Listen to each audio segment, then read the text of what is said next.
大将绿牛会不会和路飞动手？小丑巴基凭什么成为四皇？大家好，我是卓尔本。海贼王1个月的休刊期开始了。作为休刊前的最后一话，1053话给我们留下了不少悬念，似乎是想让我们充实的度过这1个月。一起来看看尾田都挖了哪些坑。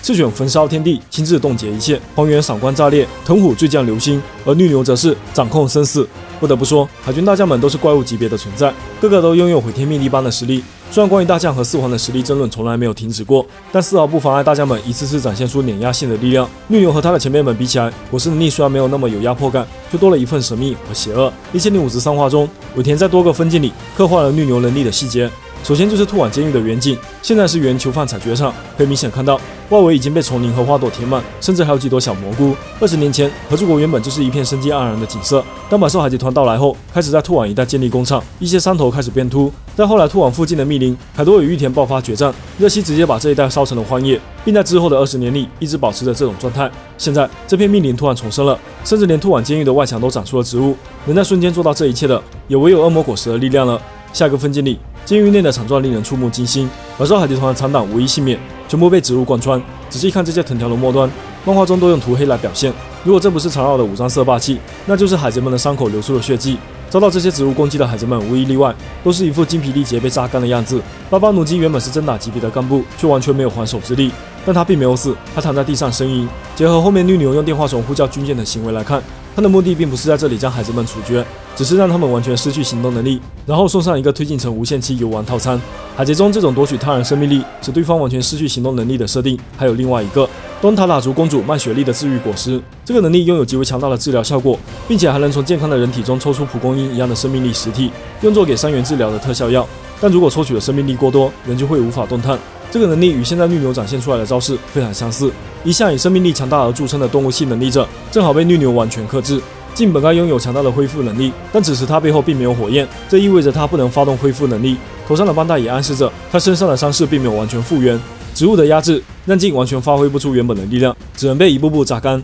同样遭遇的还有奎因，直接从胖子变成了人干。这里也可以看出来，镜的实力比奎因更强一些，至少还保持着原样。绿牛把海贼全部吸完，还顺便喝掉了一桶酒，然后吐槽了糟糕的味道。这个细节也就解释了他可以不用吃饭的原因。他的植物所吸取的物体全部都会回到身体内，连味觉这些都是相通的。回顾一下这场战斗的几处细节，不难发现，绿牛一方面可以榨干对手的生命力，另一方面被吸收的生命力又会增强自己的力量。他所站立的地方，走过的土地都会长出翠绿的植物，这种影响似乎是永久的。绿牛很可能是将自己吸取的多余生命力，以催生植物的方式影响到周围的环境中。恶魔果实能力者大部分会因为体力而限制能力的使用，而绿牛的能力看起来是越战越勇，在战斗中可以不断削弱敌人，并补强自身的力量。战场内遍布的荆棘藤条能够剥夺对手的立足点，形成地利。这个能力虽然乍看之下没有其他几名大将那么夸张，但在小范围战场内却是相当棘手。上一话中，绿牛还出现过用花朵飞行的奇特招式，我们也在上周的分析里谈到，这种能力本身已经超越了普通植物的范畴。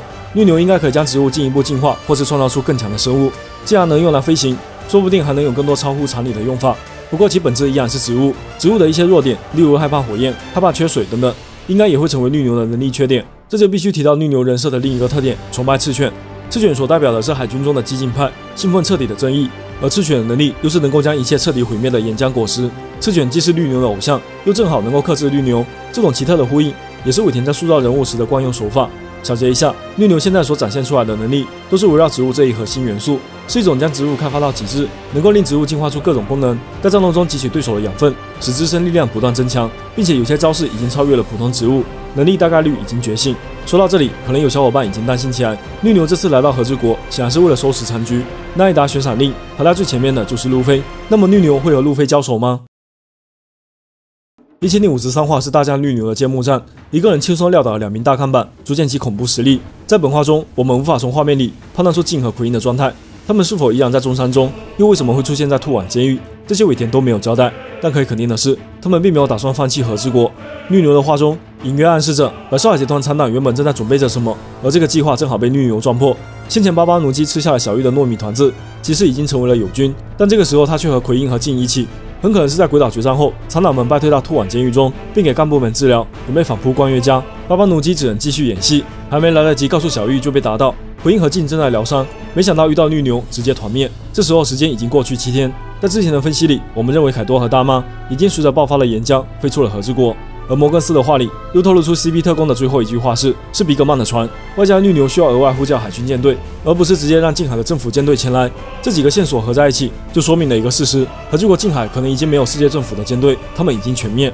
并且很可能是遭到了比格曼海贼团的突然袭击，对方刚一露面就发动了奇袭，以至于特工们连汇报消息的时间都没有。罗伯·路奇又一次失败了。能有这种恐怖实力的，单凭斯穆吉等干部还远远不够，很可能是凯多和大妈也出手了。败北的怒火正好撒在了 CP 舰队身上，即便是在受伤状态下，他们依然有着怪物般的实力，此时很可能并没有离和之国太远。如果绿牛叫来的海军船将百兽海贼团残党们带走，双方说不定会在海上爆发遭遇战。凯多再次将手下们救走，与比格曼海贼团暂时回到万国休整。而路飞这边，宴会尾声也就是离开和之国的时候了。之前的冒险里，无论是阿拉巴斯坦、七水之都、德雷斯罗萨还是空岛，草帽一伙必定是匆匆出航，并且大部分时候都是遭到海军追击。而这次把他们追出大海的人，轮到绿牛了。上一话里，弗兰奇和乌索普已经提前修好了船，并表示随时可以出航，就是一个伏笔。草帽一伙与绿牛的交手几乎不可避免。绿牛这次来和之国最主要的目的，就是为了除掉赤犬的心头大患。但身为海军大将的他，不会贸然对平民出手，所以战斗不能在花之都的宴会中打响，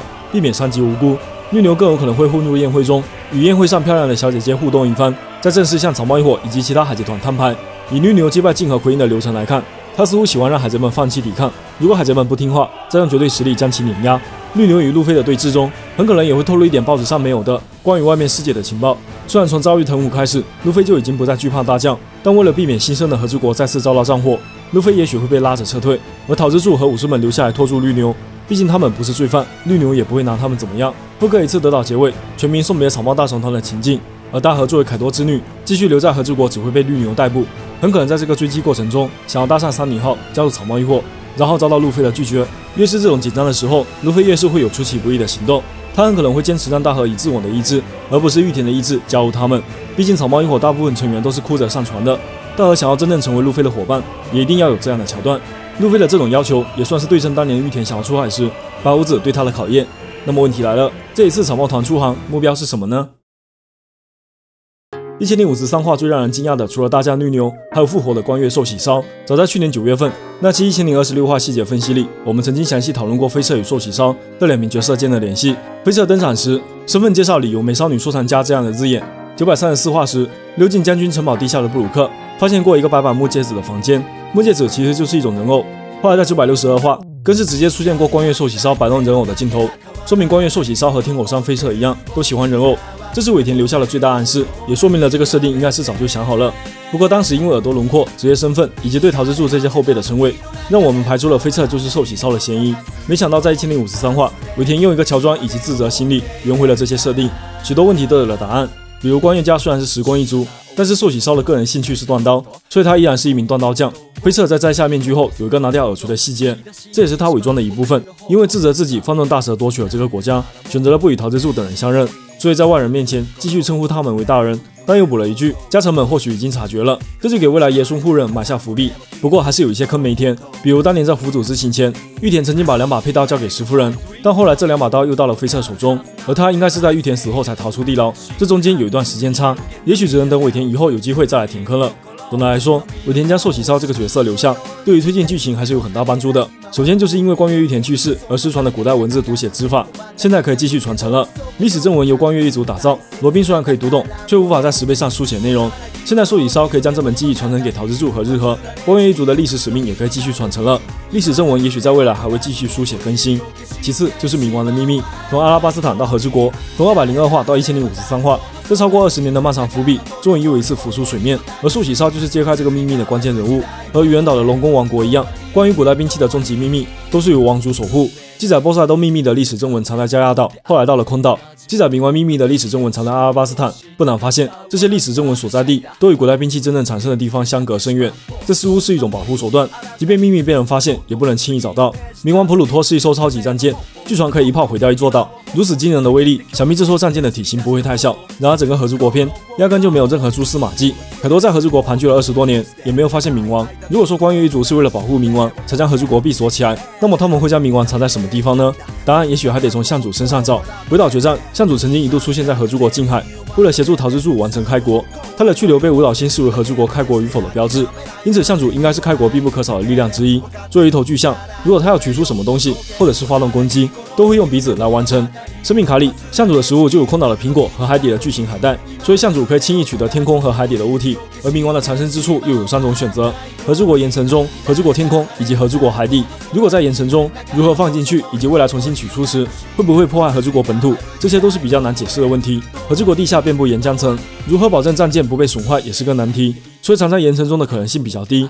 再来看天空，凯多经常以龙形态飞行在和之国上空，如果天空中藏着什么东西，凯多也不可能完全察觉不到。毕竟对于一览无遗的空中世界来说，要藏着一艘巨型战舰，难度还是很高的。于是就剩下了最后一个可能性：海底。冥王如果藏在和之国海底，就有点像藏在愚人岛海之森的巨船诺亚，有了一个先例，至少说明在海贼王的世界中，把船藏在海底是可行的。海水本身又是一种天然屏障，大部分恶魔果实能力者都无法靠近。能力者想要凭借能力将一艘巨船从海底打捞上来，几乎是不可能完成的事。即便是亲自这样强大的自然系能力者，也无法将冻结影响到海底深处。海水可以保证冥王的安全，即便是被人发现，也无法利用。而这时向主的作用就体现出来了。虽然能力者无法做到，但向主可以凭借他巨大的鼻子，将冥王从海底重新打捞上来。于是问题的关键就变成了，谁才能命令向主做到这一件事？也唯有向主的主人可以了。桃之助将成为冥王重现人间的关键人物。光月家的先祖应该曾经诞生过一位能够指挥向主的人物，在800年前命令向主将冥王藏在了和之国海底，巨大战舰通过某种方式固定在了大海中，并因此影响了和之国近海的海水流动，导致了近海恶劣的海流，和之国因此闭锁起来。800年后，乔伊波伊归来，3大古代兵器也陆续觉醒，一起为即将到来的世界黎明而战。冥王从海底重新回到海面，和之国近海的环境也会被改变。光月家与和之国融入世界，完成真正的开国。在海贼王进入最终章前，3大古代兵器也许已经集齐了：能够操控海王类的海王波塞冬，能够指挥鲸鱼、巨象等大型生物的天王乌拉诺斯，以及能够毁灭岛屿的战舰冥王普鲁托。桃之助与白星的会面，就是期待已久的双王会面了，也就是接下来最终章将要发生的故事。路飞的冒险即将进入最高潮，许多伏笔也开始收束填坑，也就产生了接下来我们要聊的另一个话题：小丑皇巴基。也许是怕我们休刊1个月太寂寞，有田在1053话里留下了许多耐人寻味的细节。首先就是开篇吴老星的震怒，路飞尼卡前台的照片以及第一之名，原本都是吴老星想要掩盖的真相，却被摩根斯擅自出版，传播到了全世界。就如我们上一话分析里提到的，太阳神的传说很可能因此重现人间，唤起世人的记忆。这种影响力将会极大动摇天龙人的统治，加剧目前大海上正在发生的事件。这个事件我们稍后还会提到。摩根斯在这次的悬赏令里发挥了关键作用，但他绝对算不上好人，而是海贼王世界里的头号标题党。无论新闻是真是假，只要足够劲爆，能够引起世人的关注即可。但是在956话，他对自己的描述就是时而也是用谎言操弄风向的文字 DJ。从蛋糕岛事件后，有关路飞的报道也可以看出来，摩根斯刊登在报纸上的新闻并不一定都是真相，只有当真相本身足够成为大新闻的时候，他才会说真话。而这次的和之国决战就是值得津津乐道的真相，也可以从侧面推断萨博在圣地玛丽乔亚发生的事件，新闻里应该将他描述成了死亡，才会让轻舞团震惊痛哭。但也正因为这样，真相应该是反过来的，萨博肯定没有死。1053话中还出现了一张萨博的壁画，这个国家的人们似乎刚刚经历了战争，建筑物都有破损的痕迹，但是萨博的壁画却很完整。大概这是一个被萨博和革命军解救过的国家。汉库克也曾经将路飞的照片挂在女儿岛的王宫墙壁上。萨博自从圣地玛丽乔亚的事件发生后，一直下落不明。尾田在这里让萨博露一下脸，似乎是想暗示接下来的剧情将与圣地玛丽乔亚的事件有关。人们手里举着枪，看到被击败的四皇而欢呼，说明之前这个国家的战争肯定与2名四皇有所关系。凯多的倒台意味着加剧世界战争的军火武器彻底失去了来源。但是多弗朗明哥被击败后，百兽海贼团只是失去了一个交易对象，马上有新的军火商填补，但现在最重要的武器工厂没了，也就意味着现在全世界的战场都缺乏武器，想要发动战争的人都做不到了。和之国大战前 ，CP0 甚至冒险直接来到和之国要求交易。鬼岛决战过程中，又派出了大批舰队想要占领和之国。现在世界上的局势到底是有多糟糕，才会让世界政府急于得到这些武器呢？显然，这与绿牛口中所说的海军目前倾尽全力正在解决的事件，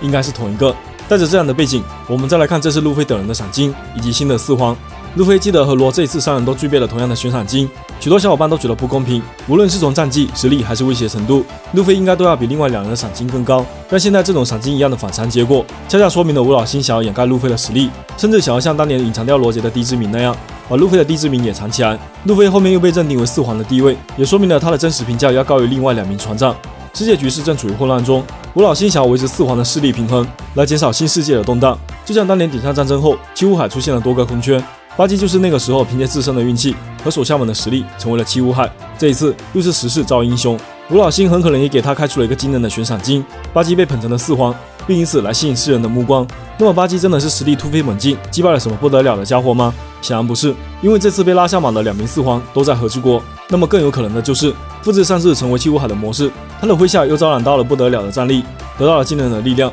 使得吴老星认为他的威胁程度大大提高了。还记得当时报纸把路飞称为第5位海上皇帝时，就是因为他组建了草帽大船团，并且在蛋糕岛事件中看起来成为了火焰坦克海贼团桀骜马66的领袖。想成为大海皇帝级别的海贼，除了自身实力外，麾下的战力也很重要。而巴基2年来干的事情，就是组建了海贼派遣公司巴基速递，专门做雇佣兵生意。除了他从推进城中带出的那批凶恶罪犯外，还招揽了不少新的战力，例如巨人海尔丁等等。所以巴基在漫画中的人设，就是一个擅长将自己虚无缥缈的实力变成真正有效影响力的家伙。巴基虽然不太行，但他身边的 Mr. Three 其实非常擅长谋略。趁现在世界大乱，拉拢一下立场相同的海贼团加入，组成更加强大的势力来对抗海军的围剿，这就极有可能促成一个4皇级别的团伙诞生。而现在新世界里能叫得上名号的海贼团，除了4皇和最恶劣世代外，就是刚刚被剥夺了七武海称号的海贼们，鹰眼、汉顾克、白垩士以及更早被除名的克洛克达尔和莫利亚。这些人个个都是相当不俗的战力，如果集结在一起更是不得了。现在因为七武海制度被废除，他们不被世界政府豁免，突然间有了一个共同敌人——海军。像汉顾克之所以成为七武海，目的就是为了保护女儿国。失去了七武海名号后，就需要一个新的保护伞。类似的，这些海贼们也许会出于各种考虑，保护岛屿亦或是更好的掠夺，暂时接受了巴基的提议，组成了一个内部松散，但是外表看起来极为强劲的联盟，集结了新老七武海的团队，实力一下子提升到了4皇级别。而这种局面也是吴老星想要见到的，另一个足够强大到能够替代凯多和大妈位置的皇帝，暂时维持住4皇的平衡，然后让海军倾尽全力去应付大海上正在发生的事件。在之前的分析里，我们认为萨博极有可能在世界会议上公开了在德雷斯罗萨截获了军火交易清单。这些情报公开后，揭露了不少国家的阴暗面，引发了国家间的矛盾爆发。另一方面，伊姆想要清除奈菲鲁塔利一族的行动被萨博破坏，这次的暗杀行动又被摩根斯公开了，加剧了世界政府的分裂。革命军借机向世界政府宣战。现在整片大海都是解放的战火，海军正是忙于应付这些战争，才没有多余的兵力来和之国。关于世界会议期间发生的事，展开分析又可以做一期很长的视频了。总的来说，这样的背景刚好给了巴基成为4皇的机会，布朗瑟运气再次发挥了作用。海贼王进入最终章之际，巴基继续成为一个有趣的故事线，这也算是海贼不变的欢乐主题吧。以上就是本期海贼王1053话的细节分析啦。下一期我们将从故事线和人物塑造上来回顾充满争议的和之国篇，给这个海贼王有史以来最漫长的大篇章打打分，聊聊它的亮点以及槽点。尾田到底是不是江郎才尽？网上的风评到底有没有道理？3年多的连载也是时候来回顾一番了，敬请期待。